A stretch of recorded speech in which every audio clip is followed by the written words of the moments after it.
We the people tell the government what to do. It doesn't tell us. We the people are the driver. The government is the car. And we decide where it should go and by what route and how fast. Almost all the world's constitutions are documents in which governments tell the people what their privileges are. Our Constitution is a document in which we the people tell the government what it is allowed to do. We the people are free. And I hope we have once again reminded people that man is not free unless government is limited. There's a clear cause and effect here that is as neat and predictable as a law of physics. As government expands, liberty contracts.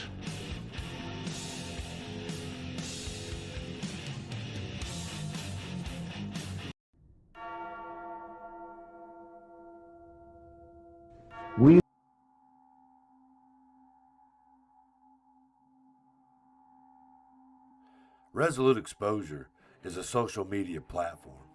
Almost all content on Resolute Exposure is created by citizen journalists. I share content created by citizen journalists who I believe to be the best at finding facts buried deep into the abyss, or outlets who I believe to be best for verifiable information. We have to operate within their system, and we only have the information that they allow us to have.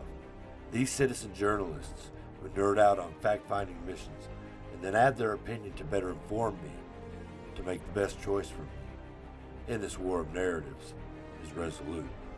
This information war is a battle for your mind and ultimately compliance.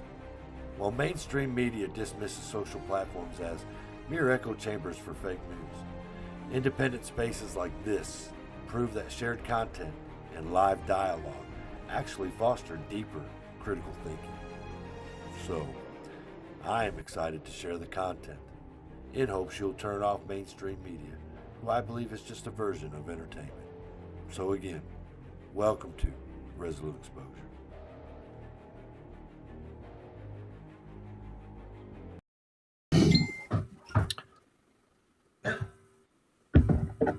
Well, hello, gentlemen. Welcome to Candid Conversation with Matthew Snow, Highway Superintendent, write-in candidate. How you guys doing? Doing great. How about yourself? I'm doing good. We're going to stick you in the middle. Me and Robert be. That way we can make a Matt Snow sandwich. Make a Matt Snow sandwich. There we go. There we go. So today, Matt, we're going to talk about, you correct me if I'm wrong, we're going to talk about qualifications, right? We're going to talk about what you say makes you qualified, what the state says you have to have, and you get an hour to do so, right? Yes, sir. That's what I'd like to primarily focus on, and then later on in the show, if there's time left, we will discuss whatever is on the minds of us or those watching. Yeah, for sure. Gotta find it right here. There's the okay. All right. We only have a few at the moment, so it'll generate some or it won't. But anyway, it'll be populated out there, and I'll make the reels and all that good stuff. So, if you remember what we discussed about trying to keep it in a time frame like that, then it generates a better reel there. So, do you want me to pull up and read, or do you want to just start out right now and then I'll read off, and then you can go into it from there, or just you go ahead and start? Okay. I'll just go ahead and preface it with, yes, right now, what lays before me right now is a day after tomorrow, Wednesday, the 10th, is the day that the Board of Highway Superintendents will be meeting with all applicants from across the state who are running for Highway Superintendent. It is the qualifying round, so they will be they'll be qualifying and disqualifying folks. The qualifications are, they lean heavily towards, it's skewed towards civil engineers. Basically, if you have a civil engineering degree and you can show your engineering license, you pretty much are a for sure bet. The other is 4 years of highway supervisory experience, and then at that, it is questionable. Then there's another option that it is a combination of education that must lean towards engineering, but then also work experience. And then the fourth option is by appointment. So I will be going down and they will be reading my packet that I submitted. And that's when I'll know if they will be qualifying me or not. In my packet, I feel that I have written a strong enough argument to defend my qualifications as a combination of education and real world practical experience that they're going to have a hard time disqualifying me. So that's where I'm at with that. Let me ask you this: why don't they include your military service the same as a civil engineer degree as a civilian? Well, it's because it's that being said, combat engineer, it is at the ground level that I was at the enlisted level that I was at. We didn't do the measurements and all that type. I mean, we did minimally, but not to the level that a civil engineer would. Right. We did the actual engineering portion with demolitions and heavy equipment and just the hands-on. The hands-on. Yes, sir. Which is where you learn. So I've been in construction a long time, and those that got a degree versus those that worked in it, there was two different categories of people on that job site. And the labor, 9 times out of 10, usually was right. You know what I mean? So, yeah. Yes, sir. Yes, sir. And so that is actually my argument, put politely, is no disrespect towards civil engineers, but they know the theory and the educational side, whereas the laborer has had to decipher what the engineer has laid out, look at the blueprints and everything else, then apply it, but in a real world scenario. Well, real world scenario in East Tennessee, there again, you have the geology to consider, you have the lay of the land, you have, the terrain, all the factors that are oftentimes not considered whenever a civil engineer has laid those things out. I've just experienced it too many times with either working alongside with a civil engineer or having to go back and fix something that a civil engineer has produced. Right. So, and it's not that I've always been right. It's just I was in the place at the right time. And, anytime there's more eyes on something, you're going to have a better outcome. Well, when a civil engineer is sitting there doing it out of his brain and no one else is looking at it, but then brings that to the real world, and then 6 people are looking at it, it's like, hold up a second. This is not going to work right here, and this is not applicable right here. So I strongly feel that my combination of education, military experience, truck driving, instructing, real world construction and landscape and hardscaping makes for a very compelling argument that's going to be hard to disqualify me with. So let's think hypothetically here. Let's say they do disqualify you, but everybody still writes you in. How would that work at the end in the election cycle? Can you explain for that? Yes, great question. And I have it pulled up on my phone actually. And so what will happen is if I get disqualified, I can still continue on. People can still continue on to write me in, and I can win the election. That being said, because I'm not qualified, I cannot be sworn in by law. That in turn automatically creates a vacancy and removes the incumbent on the first day of office. It then becomes the commission's duty to find a qualified person, and then they must go through this same round of stuff. They must go in front of the state, go through the qualifying, blah, blah, blah, blah, blah. So months of not having someone in that seat.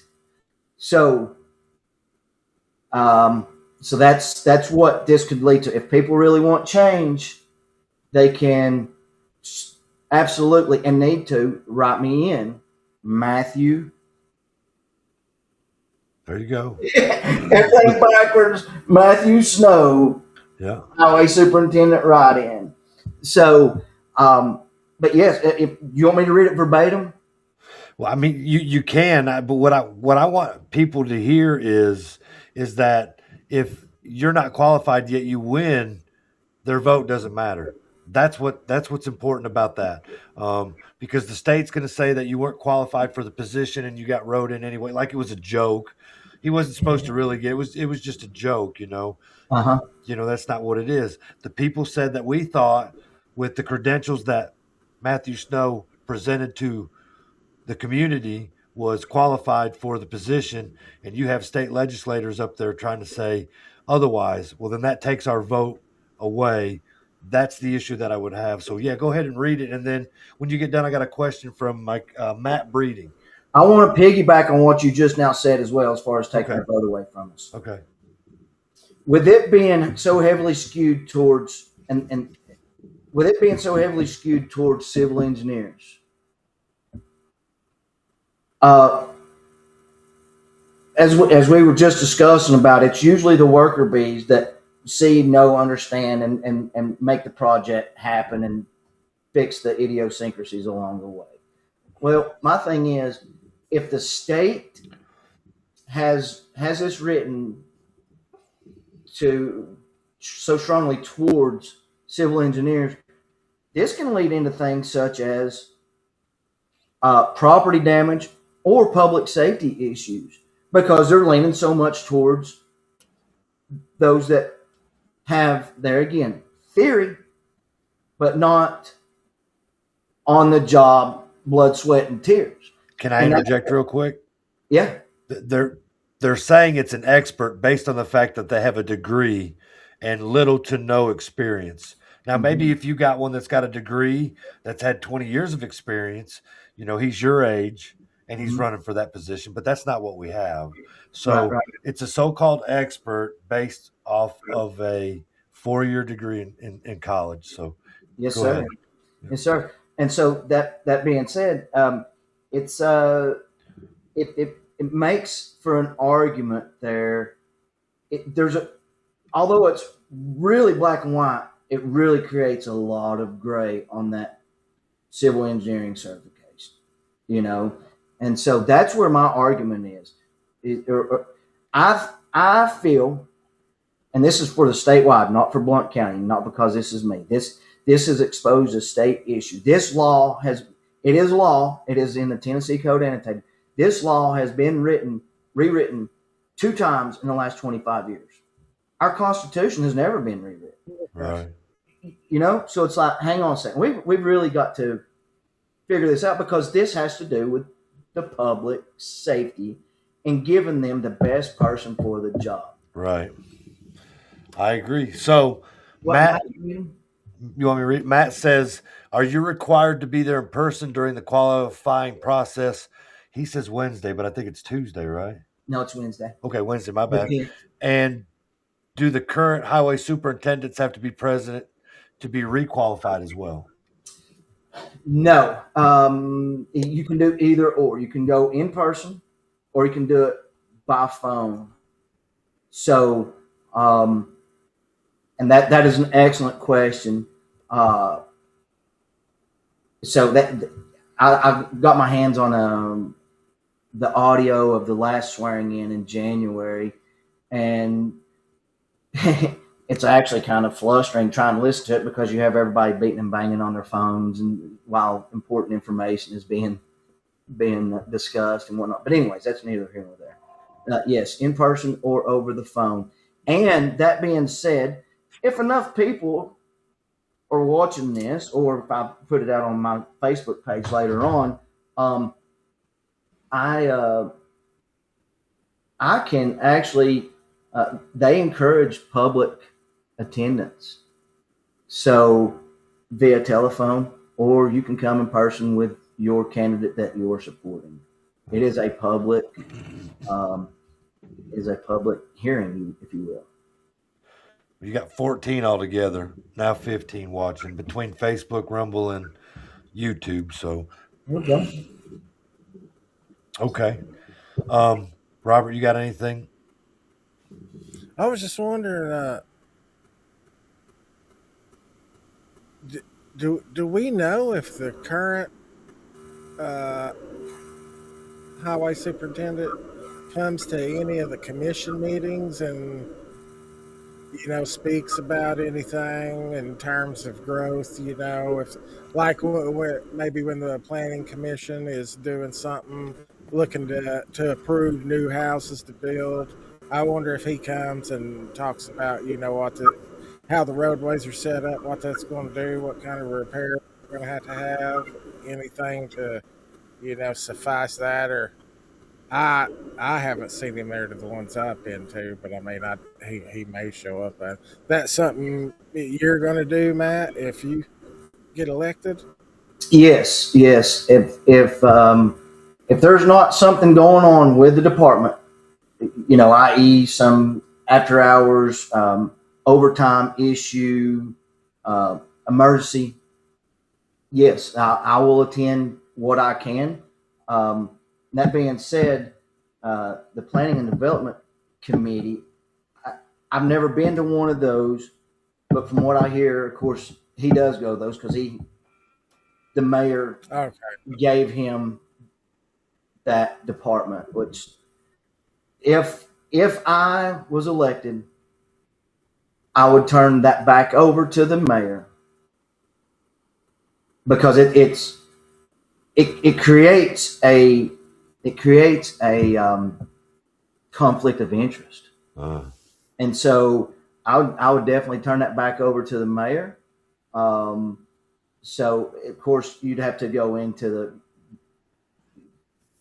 for lack of better words, discovery stage to see what all that entails, how we go about it, if there's any kind of stipulations or whatever. So it's it's definitely one of those things that let's put it back where it belongs, So, but I've not to answer your first part of your question is I've been to quite a few commission meetings as well, and I really wouldn't know the incumbent if I was looking right at him. So I got you. Right. Yeah. Okay. So it says your background combines of higher education and occupational safety, military engineering experience, transportation operation, construction exposure, hands-on labor developed over many years. Let's see what else.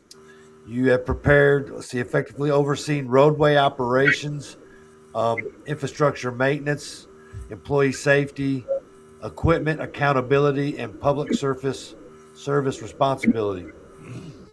It says you have a Bachelor of Science in Occupational Safety from Eastern Kentucky University, graduating cum laude, whatever that means. Is that a big deal? Yes, you have to have a certain GPA for the semester on a full-time schedule, and you have to have done that in all the classes for that semester. It's a Latin honor academic honor. It goes on to say that your education focused on occupational safety and health legislation, environmental law, safety management systems, hazard identification and control, transportation safety, fleet management, risk analysis, and these studies strengthen your understanding in regulatory compliance, operational accountability, and safe infrastructure management. I don't know what the hell the state's trying to say, but that paragraph to me. So let's dig into your combat engineer there for a minute. It says you were responsible for critical infrastructure and mobility operations under demanding conditions. Now, we don't live in real war scenarios here in Blount County. I can't imagine that the current highway superintendent ever had to repair a street that was probably catastrophically destroyed by an IED or some crap like that. You know what I mean? Or maybe a building that, sort of just found its way in the road accidentally from some, drone that dropped a bomb on it. You know what I mean? But it seems like to me, if you had your hands in some stuff like that, I got to believe that on the peaceful side of things, you probably got a pretty good control over that, wouldn't you say? Yes. That being said, just to be on the very clear side of things, never went to combat, but did do the stuff, in training and whatnot. But we trained for those exact in live real world scenarios. With live rounds or practice rounds or whatever. I'm talking about, sure enough, C-130s, C-17s. I've been out on the airstrip. Our primary objective in the 82nd, 307th Engineer Battalion of the 82nd Airborne Division was to go in under the cover of darkness, seize the airfield, demolish the airfield, repair the airfield, bring in assets under live fire in the dead of night. And so you practice like you play. And so we did that many times. And I some of the coolest memories that I have are either laying out, either mine sweeping the airstrip or laying out on the perimeter pulling defense in the defense perimeter, and literally C-130 with its propellers, flying 5 feet above my head and coming in and doing a touch and go and dropping stuff off, or walking down the side of the airstrip with Rangers and Pathfinders, and they have command of the operation, and there again the wings of a C-17 just feet overhead, and to be able to know and understand and do that. Of course, you can't have can lights and everything out there to light up your construction site, and so Dad and I have a bad habit to this day because of my training, and I know it's weird. Those that know me well have seen this, and I still do this. I don't use lights at night, so I can fall back on my night vision, my natural night vision, whenever something arrives. And so, but anyways, yes, we train for those type of scenarios, and we made them as absolutely as real as possible. I can't tell you how real we make those. And that being said, on one of the drop zones on Fort Bragg, there's bleachers for all of the governmental echelon to come out, to include the president. World leaders, Congress, the whole everything comes out, and they watch us do joint exercises to see how a real battle unfolds in real time, see what capabilities we have, or what justifies this defense bill that they're trying to sign or whatever, and it's wild because you have A-10s shooting training rounds, but we have lined up the demolitions with timing to match their training round from their A-10 to where it looks like it's blowing a building up and stuff. Yeah. But yes, wow. Yeah, to answer your question, and doing that in front of audience, big time audience, yes.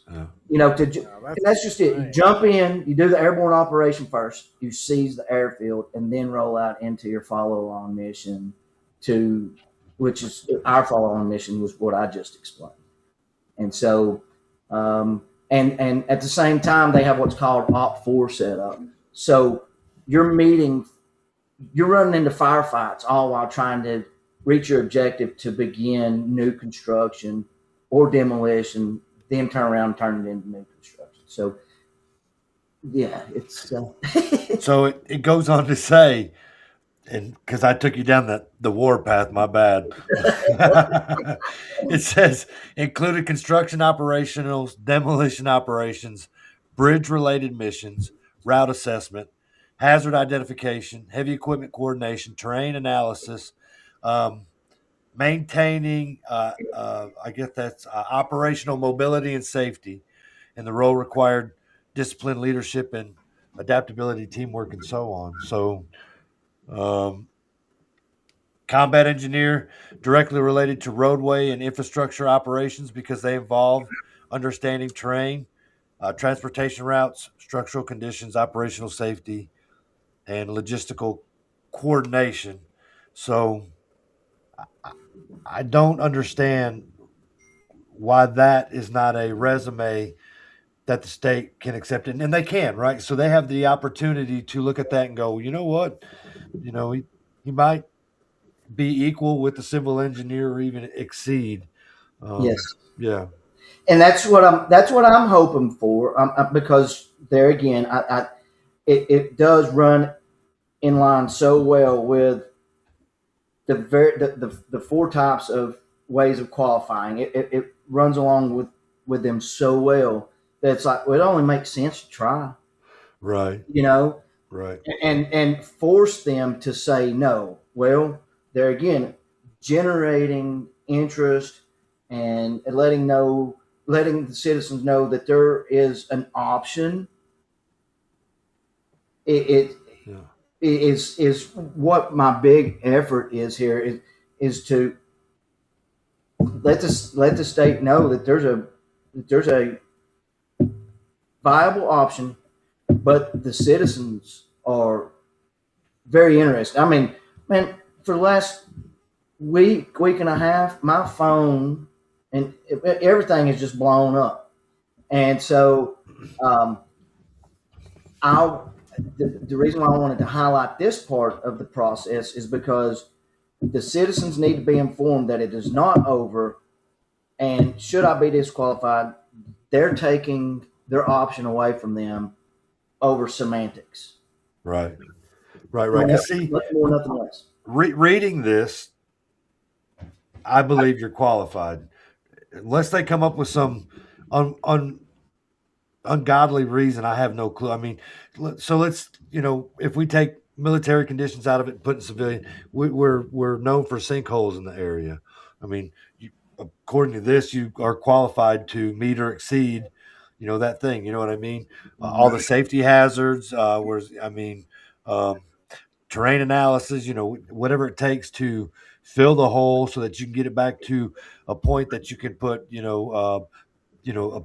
a pavement back over on top of it, making the road operational, safe, and all that stuff like that. So, those are real world conditions that we live in. You know what I mean? So, going through your background here, your resume. I got a damn cat I'm going to kill. And between the the occupational safety. Now, where I work, OSHA's a big deal, right? We take probably 18 to 28 hours a year where we're in a classroom setting and we're not out building anymore because we're taking OSHA training. And I imagine it's because it's guys like you that took that type of went to college to get that kind of degree there and came up with these rules and codes, ethics, whatever you want to call them. Maybe in some cases laws, you know what I mean? So, Absolutely. So again, there's, to me, that would be like, oh gosh, not only does he have the combat engineering, those qualifications, but he also has the occupational safety hazard qualification as well. So, and then why don't you talk about your transportation? Okay. So as far as the transportation, and there again, just like in my studies in my degree field, fleet maintenance and maritime maintenance was also part of that degree, which goes right over into the previous life before college, which was transportation, truck driving. Right. And so also hazmat. So, but anyways, so yeah, I was an over the road truck driver for several years before I was taken off the road by my neurosurgeon. The day he diagnosed me with spinal stenosis and degenerative disc disease, and I'm not afraid to tell that. I'm still allowed to work and everything else. But after he told me my diagnosis, he said, "You're done driving a tractor trailer truck across, over the road because of the vibration and the long hours setting in just a stale position posture." And so that goes into ergonomics, and I was trying not to go down that route, hence the mumbo jumbo. And so, yes, I did that for 5 years, 6 years. I almost made it to the Million Mile, the Million Miler Club, which is where you have 0 incidents over 1 million miles, which is a huge milestone and a huge accomplishment. But I was cut short. And then once I was taken out of the seat by my neurosurgeon, I began teaching. I became an instructor at Peak Technical Institute, where I was a CDL Class A instructor, and teaching theory, but then applying what they learned in the classroom, then take them out into real world driving scenarios and run them through the ringer. People do not have a clue how tough and stringent obtaining a CDL is. It is a tough class and tough school. And so taught that before the school abruptly closed almost 1 year to the day after I began teaching there. And so that was a very, very rewarding job, yet extremely. Now, that going back to being stressed out, talking about doing engineering in the dead of night. Yes, stressful. You're dealing with landmines, arming and disarming landmines. Very much like that, you get into a truck and you're teaching someone that's never been in a tractor trailer truck how to drive this 70 feet of truck down the roadway in live traffic and in curvy and hilly East Tennessee roads. It made it rather stressful every day, all while you're trying to teach them how to drive a 10 or a 13 speed manual transmission. So that job was challenging. You're cool about you. What's that? You got to keep your cool about you to keep them cool. Absolutely. I did make a preacher cuss though one day. We won't go down. Literally, that'll be another story for another time. But I had a preacher that was a student one time. Anyways, so that's the transportation side of things. Wow. Knowing and understanding pre-trip, post-trip, DOT regulations, FMCSA regulations, hazmat regulations, local, state, federal law when it comes to transportation. Let me ask you this. Okay. Highway superintendent, CDL, means that there's probably not a piece of equipment that the county has that you probably can't drive. And so I don't know, is that a requirement for to be a part of the highway department? I mean, I imagine at the lower level, maybe not so much, but eventually it would seem like if you were going to be, hauling any heavy equipment, dump truck trailer with, big heavy equipment on it, would seem like a requirement to do that. I believe it is a requirement. So, but yes. Is it that way in the highway? Yes. And that being said, we would oftentimes get students from various government agencies to come in and to obtain their CDL. Yep. And I'm glad you spoke to that, because that's one of the things that I want to do.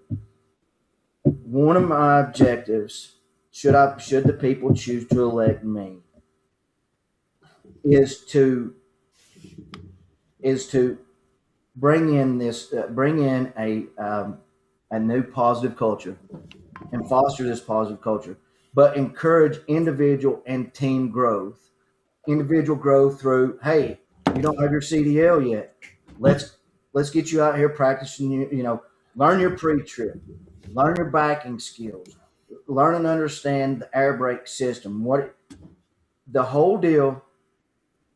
That way you can get your CDL. Well, guess what? Now you've empowered that person to climb up the ladder a little bit further, whether, as an individual and as a county employee,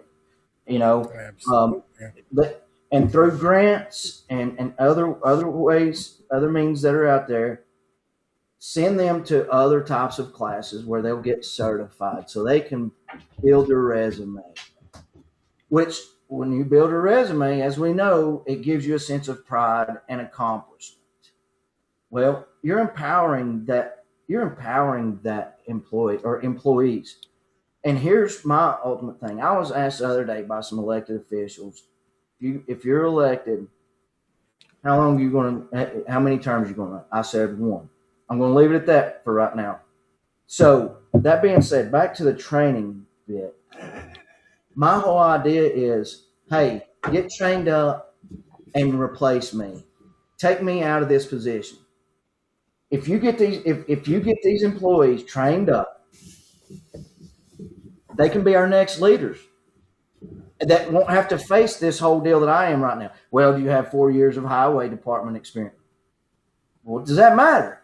But if we're going to go into the semantics, the new candidate that will come down in 4 years after we go through training one, they have this, and this, and they have 4 years of highway department experience qualified. Yeah.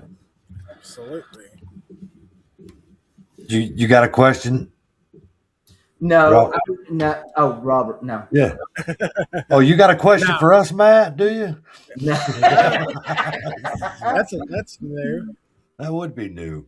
So, with all of those things that are on your resume, you have, oddly, landscaping. So you can make. I know somebody said something about it the other day. All those roundabouts that are ugly, pretty. Yeah. True. And here's the deal. That being said, here's where another one of my ideas comes in.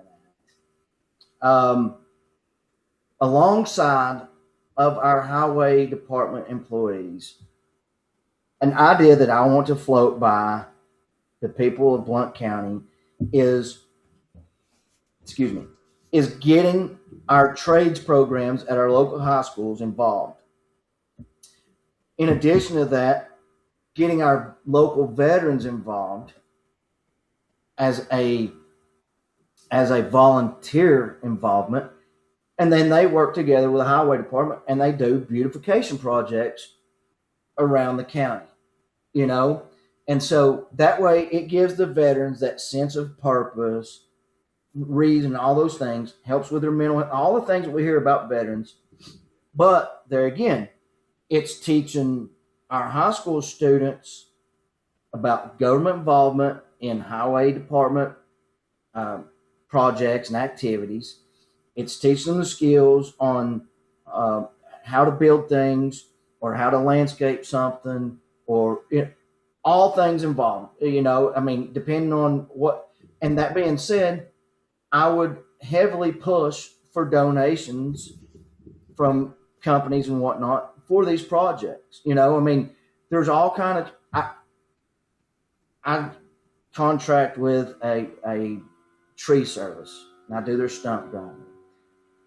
Well, you begin to know all these tree services, and they're constantly trying to give away the logs because, well, you just can't get rid of logs. Well, that becomes the building material on some of these projects. William Blount, I'm not sure about Heritage, but William Blount has a greenhouse full of awesome ornamental, anything from bushes, shrubs to flowers, seeds, everything. Well, so all of a sudden we can have this structure with a landscape on it that the veterans and the high school students in the trades have come together, worked collectively with the highway department, all as a community, to build our community and reinstate that what was once Blount County, the beautiful Blount County that we knew. Instead of just tall grass and weeds and whatnot across the county. I mean, these areas would be studied and strategically laid out, yes. But I can see where things would get done without using taxpayer dollars that would have a great return on investment. Not monetarily, but as far as the pride of Blount County coming back. If you ask me, and reducing some of the angst that is going on in Blount County right now, you know, they're given the gift of beauty. Hey, everybody starts becoming happier and whatnot, you know. So try to develop a program that would use the vocationals from the schools with veterans voluntarily, if you could get it to grow to that, and is least amount of taxpayer dollars for beautification based off of projects that I guess that you would take the time to study to make sure that it would be, I guess, the right area, location, whatever, right? Yes. And that being said, you know, the University of Tennessee is a great resource for getting some of those types of things too from their ag campus. I mean, they have, you know, that big field out there on Alcoa Highway, that right there where the new Amazon is, that was a research field for UT for years. You know, they have all types of places like that around, and so I remember the cows that you could see in the sides of them. Yes, they had some kind of transparent material where you could look inside the cow. Yeah. So I mean, everything. You know, the the high school ag sciences classes, there again, you get involved with UT, they kind of get a private inside look of if they want to go to college and if they want to go into the ag sciences or ag business or ag marketing. And so I think it's just a win that's free, you know. All right, let me look at this thing. Oh, the other thing is with all the things that you qualify for, your schooling, your education, your experience, then you have all of these things that you accomplished. And I know we talked about them before, but it's just something else. And you don't have to go to them in great detail, but it's just you gave so much time to the community, not only in Blount County, but also the one in North Carolina. You know what? Helene?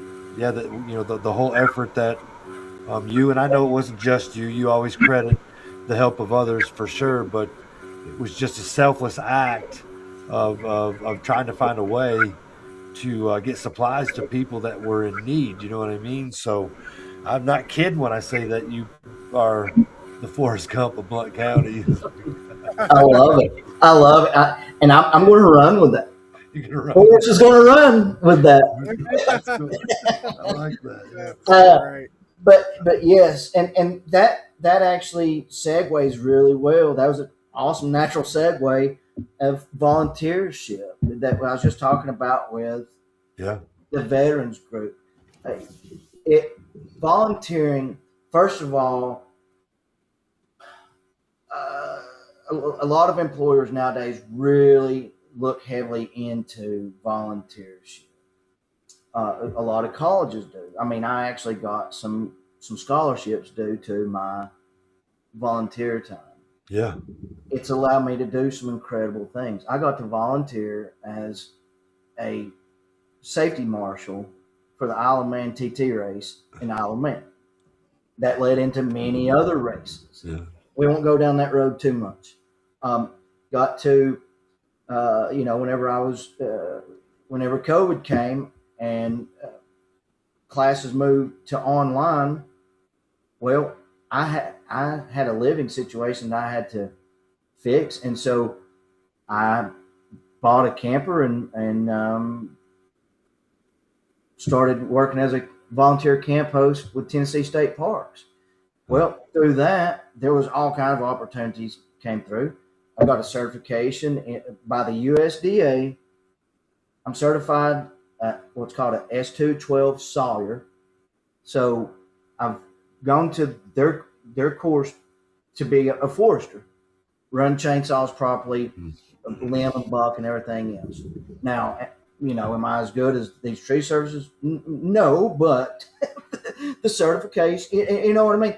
These volunteer opportunities really open doors. And so I am huge about volunteering. And there again, that's something that I would encourage as well if I came in this role. Hey guys, girls, hey folks, I want to encourage y'all, I know some opportunities. Here's where you can go find opportunity. So they can grow as a person. I mean, I am a firm believer in growing your employees. That's leadership. That's not supervision, and that's the other part of the semantics and the wording of this application process. Is supervisory role. Supervisory and leadership are two different things. And so that's.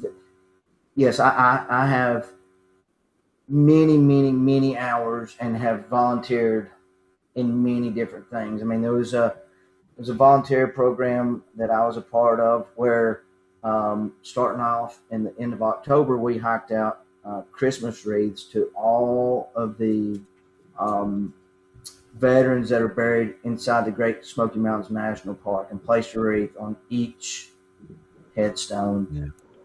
And that was really cool because there again, you get to access places in the park that you've never. There'll be very few after you that will access where you've been. Same with the black bear study. That was a volunteership deal that nobody'd been there in 75 years and won't be for who knows how long until there's another crazy study like that. And so it really helps you grow as an individual just on things you get to see and be a part of and witness. But then also you'll get some kind of little training sometimes or some kind of new skill, or it's just I'm a huge proponent of volunteering. See, the reason I said that was because you did talk about the school and some kind of program if you could help make it work. There's a lot of people out there that says there's a lot of great ideas, but you got to get out there and do something like that to encourage people to want to be involved in that. And then you have a whole resume full of volunteering. And so when someone tries to come with that type of response, we have that, you know what I mean? So when you talk about adding a program like that and getting the school and the veterans involved, and being that you are a veteran and I see that you were a part of where does it say you served as president of a veterans club and got an outstanding veteran leadership award. The point I'm trying to make is you are leading by example, right? So to say that these things can work, well, you know that it can work because you've accomplished so many of these things on a volunteering side. Not only that, where you are a member of the military in a specific roles, in my opinion, that a highway superintendent. If you wanted to ever be a highway superintendent when you came out of high school, but you didn't want to go to college, is that the course that you would take through the military to achieve that? Yes, I would personally. Yes. I mean, somebody sitting down with a recruiter, I would like to be a highway superintendent. Oh, sometime in my life. Is this career path that would get me to there? And you don't have to answer that, Matt, if you don't want to. No, I'll answer anything. That's just it. I want people. I'm transparent. With that being said, I am biased to military experience. It instills so many different things in you, and there again, I do firmly believe, like with this highway superintendent deal, by gaining that military experience, you're going to gain discipline. You need discipline to run a highway to be a highway superintendent. I would say that is a great, strong, and patriotic approach. To absolutely go into the Army Corps of Engineers while you're, yes, you can go to school, go to college through ROTC, go through join. I don't know how they do it because I wasn't an officer, but you get selected to the Corps, the Army Corps of Engineers, however that happens, and then yes, absolutely translate it over to. You'd be qualified for highway superintendent because you would have that degree behind you. Because, like the answer is yes. Yes. Yes. The short answer. Because I'm thinking of absolute men that I served with that were officers that are civil engineers, right, or mechanical engineers or electrical engineers or aeronautical engineers. And so I'm trying to think of the avenues that, and of course, but they're officers. You would have had to come out after that and use your GI Bill to get a civil engineering degree at, let's say, the University of Tennessee after or during your time. You know what I mean? So, yes. So the fact that they were officers, they were getting that and playing the role as an officer at the same time. Absolutely.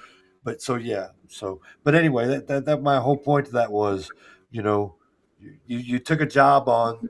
And then you jumped out of perfectly good helicopters. I don't know why, but you took a job on that could give you the opportunity to prepare yourself for the role in which you are running for as a write-in candidate, Matthew Snow, yes, sir, highway superintendent. That's right, as a write-in. So, I believe that they're going to find. I want to believe that they're going to find that you are qualified for the job, because it would be hard pressed to me to see how they could come to you and say that, well, this was the reason why, and the reason why was because you didn't have 4 years of civil engineering or you didn't work 4 years for the highway department. To me, that is not a good answer, and so if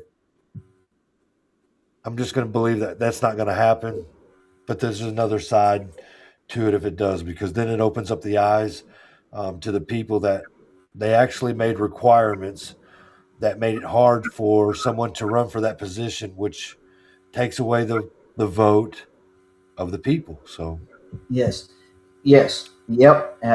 Took away their option and took away and ultimately it's taking away their right to vote without taking away their right to. Well, Is that the highway equivalent of being bona fide? Is that what that is? That's not funny. That is good.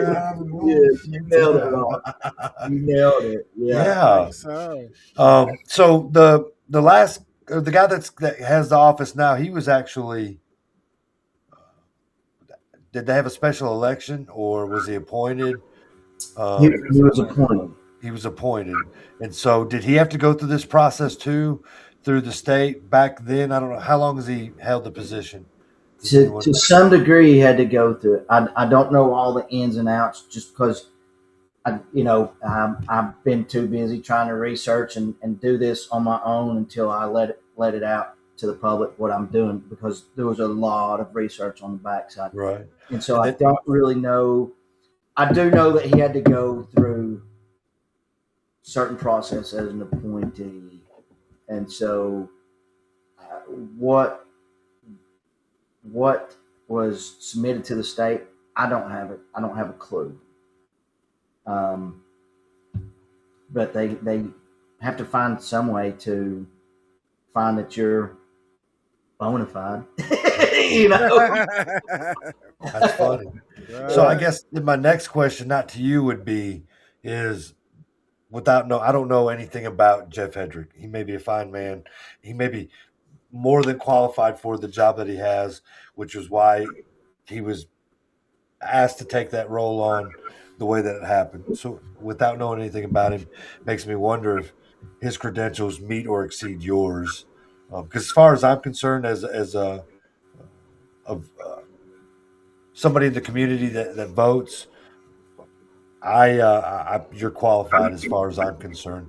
You would have to really prove to me that he wasn't. I mean, with that resume, show me where he's not qualified. And if you come to me that because you didn't work on the highway department for 4 years, or you come to me because you didn't go to some university and get a 4-year degree in civil engineering, those are not quality answers, because the experience and the education and the resume shows that you exceed that, in my opinion. So, and I'm in agreement with you, and that's why I went ahead and pursued it. I mean, there again, whenever I first looked at this before clicking on I researched this for months, and I would keep reading about the qualifications, and it would say engineering school, engineering, type of engineering. But then because occupational safety and health falls under engineering, and so that was beat into our head because we have to engineer in and out safety. right. Well, guess what? You go to the civil engineer and you say, hey, I'm the safety guy. This is unsafe. Re-engineer it. So that being said, I kind of think that you have the authority. The safety people in the position that I work, they have the authority. If they come in and see something, it stops. We fix it, and we fix it to whatever the heck they say. If we want to start this thing back up and go again. So, absolutely, absolutely, and to your point, knowing my background, and I'm reading all this stuff, I'm like, I'm qualified. Yep, I'm in. I can. Excuse me. I can join the fight. Well, so the day came where I pulled the trigger and I was going to fill out the online packet, and all of a sudden, what you read on the general search on the internet was totally different from what you read in the packet by the state. It all becomes civil engineering. What engineering school did you go to? What projects have you done? You got to supply the dates, and it's like, well, this kind of disqualifies me. But then I'm like, no. There again, my history says I don't give up easy. Now, I'm in the fight. I'm going to make you tell me and others that I'm not qualified or that they're not qualified. So, and that's there again. I don't give up easy, but I have a great opportunity outside of this that I can take full advantage of. And and those that are close to me are like, dude, are you stupid? You don't want to move to Idaho and work for 10 hours to get your campsite for free on a 100-acre farm where you pay $120 a month for utilities. But I see that I see that Blount County is in a severe situation, dire situation, to where we're at a point of no turn back. And so I'm jumping in. with that being said, you're at an hour. So promote who you are. Promote who Okay. you are. Citizens of Blount County, I am Matthew Snow, and I want to be your next Blount County Highway Superintendent. I will be right in on the ballot. You must write in my full name with 2 T's, and I'm a write-in candidate. whether I get qualified or not, and you want change, show up at the polls. I believe the first day of voting is, I want to say, July 17th until August 1st, and then it shuts down for a few days, and then it goes. Then the election is on August 6th, where the polls reopen. And so, I want the citizens of Blount County to be seen and heard again. I want to instill a sense of pride in the Blount County Highway Department. I want to increase the quality of life for those employees of the Blount County Highway Department, in addition to getting community involvement. Feel free to reach out to me. I'm running a 100%, well, I can't say 100%, 95% online, only through Facebook candidacy, because there are demographics that do not use Facebook or a computer, and so I have to reach them. But feel free, good, bad, or ugly. You can tell me I'm a moron. I will agree with you, and I'll hear you out. So your ideas, thoughts, concerns, whatever. That being said, I still would like to do this job for you to the best of my abilities and make Blount County the jewel that it once was again. All right. Robert, you got anything to say before we kick him out of here? Nah, man. Thanks for coming on and doing a little bit deeper dive on your qualifications, because I think there is a few people out there, whether they're just being ugly or they're genuine. I have seen people asking those questions, so maybe this will help get those answers out to them where they can see your qualifications and decide for themselves if that's who they want to vote for. So I appreciate you doing that. Yeah. Yes. Hey, gentlemen, I appreciate y'all having me on and making this special segment available to me. And again, thank you all. You all are providing an awesome service for Blount Countyans as well. People don't realize that this is something great for Blount County as it grows. So I'm grateful for it. Thank you. Yes. Thank you. Hey, you all have a good night, guys. Be safe, and remember, write in Matthew Snow. Thank y'all. I greatly appreciate you. All right, we'll talk to you later. All right, bye-bye. See ya, Matthew Snow. Matthew Snow. I don't know, Robert. After everything we keep going through, if it's some legal thing that I'm just not aware of, it's been in the rules since since they designed the highway superintendent. Honestly, I just don't see. I think we know by now that if they want to qualify him, they sure can. If they want to disqualify him, they sure can. It's a good so point. It's just going to be a game of who knows who.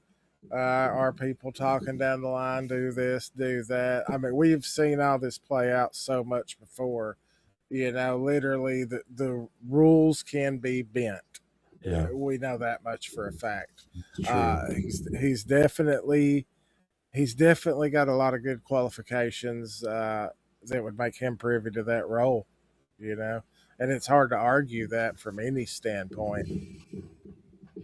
No, I agree. I agree, especially when we just went over it like we just did now.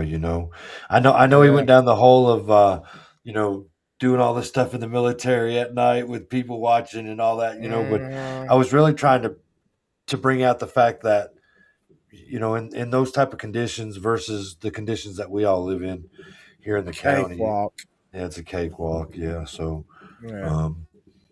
Exactly. So, you would think if you could rebuild a runway under fire at night with no lights, then some road repairs, maintenance, and maybe some new bridges or something should be fairly within reason. No, you would think, yeah. So, well, man, we got Blount County Breakdown tomorrow at 9, and then on Wednesday we got Monty Fritz. Monty Fritz. I know, man. That's gonna be so cool. Forward to that. Me too. Me too. I don't know if he'll do the whole hour. Nobody gave me a time, so he might come on for 4 minutes and leave, or he might come on and hang out the whole time. I don't know. You know what I'm saying? But right. We'll have to keep him entertained and busy. That's true. That is true. And so so if anybody's listening out there still, if there's questions you want to ask him, you can always do it during the live chat, which is on Rumble, YouTube, and Facebook Live. So we see, for the most part, we see him almost as instantly as you push send or enter. So, and if you can't make them live chats, man, message one of us. True. If you got a legit question you want answered, message one of us through Facebook or whatever, or if you got other means of connecting with us and get it to us, and we'll ask him. We'll see what he says. Yeah, we'll do our best for sure. Yeah. Well, all right, brother. I guess I will see you tomorrow then, man. I'll be there with bells on. All right. There's a little bit to talk about, ain't there? There always is. Always is. That's one thing that the county doesn't do. They don't let us down. They don't let us down. I was gonna say they kind of make it easy. So I did get asked. Do you got? Do we give them? Somebody asked me if did we prepare them like, here, this is what the topic is, and I was like, there's not really. Blount County has so many topics, and it changes every 4 to 5 days. That it's pretty interesting. It's just a natural discussion. I got like 3 different ones right now already that could easily be discussed the whole 2 hours. That's fine, which is amazing. Yeah, and it ain't got nothing to do with AI data centers. Which is funny. Yeah, which is funny. So, all right, man. I'll see you tomorrow then. I'll see you, man. Later. All right, folks. Thank you for watching. Have a good evening. Like, share, follow. If you agree with what Matt had to say, Matthew Snow, then write his name in. And have a good evening. Adios.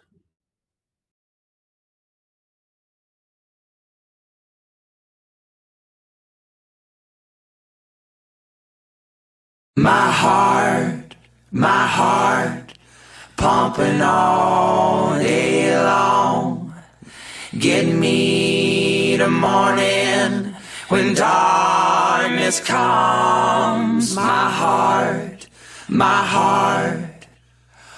ooh.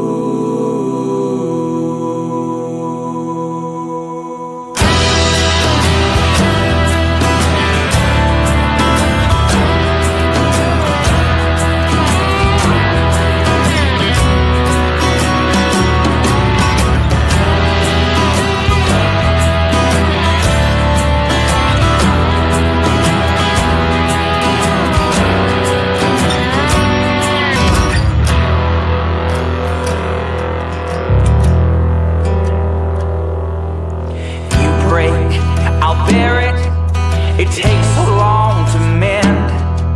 It's harder to lean on this shell of a man. You found love in the Lord, your family and your friends. Could you please pray for me that I can find the same